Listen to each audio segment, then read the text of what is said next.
নমস্কার বন্ধুরা, সবাই কেমন আছেন? আশা করি সবাই খুব ভালো আছেন।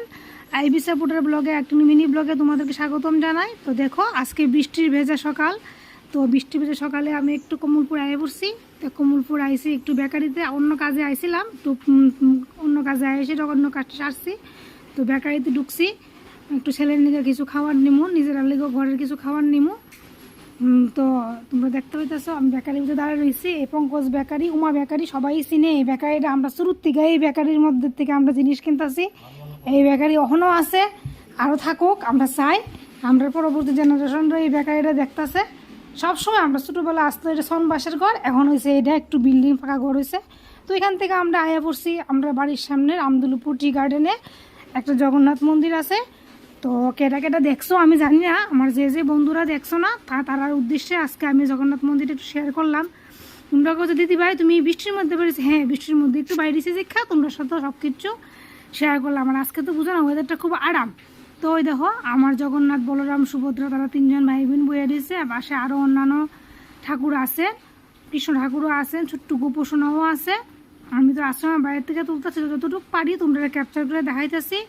ভিতরে অনেক ছোটো ছোটো ঠাকুরের ফটো আছে, সব কিছু ক্যাপচার করা সম্ভব হইতেছে না, যতটুকু মোবাইলে আইছে এতটুকু তোমরা দেখাইতেছে। ওই যে দেখো, এই যে ছোটো ছোটো বাঁশের ঘরটি, কুড়ে ঘরটি, এটির মধ্যে হয়েছে এই আশ্রমের যে পুরোহিত মশাই, মন্ত মহারাজ, তাইনে থাকেন এখানে। এটা তাইনের ঘর বাড়ি, তাইনের ফ্যামিলি নিয়ে তাইনি এখানে থাকেন। ওই যে বারান্দার মধ্যে দেখা যেতেছে একজন বাচ্চা কুলে এনে দাঁড়ায় রয়েছে। চারিদিকে বৃষ্টি পড়তেছে, টিপ টিপ টিপ টিপ, খুব ভালো। আজকের ওয়েদারটা খুব সুন্দর দিচ্ছে রামদুলপুর টি গার্ডেন। আর এই যে দেখো, হরে কৃষ্ণ কৃষ্ণ কৃষ্ণ হরে হরে লেখা, এটা হচ্ছে জগন্নাথ দেবের রথ। এই যে তোমরা দাদা ভাই তোমাদেরকে একটু হাই করে দিল। তো এই রথে করে জগন্নাথ দেব আষাঢ় মাসের রথযাত্রার দিন আমরা যেন এই মন্দির থেকে আমরা এই রামদুলপুর মাহেশ্বরী ভ্রমণ করতে বাইরন। হে জগন্নাথ, তোমাকে প্রণাম করলাম।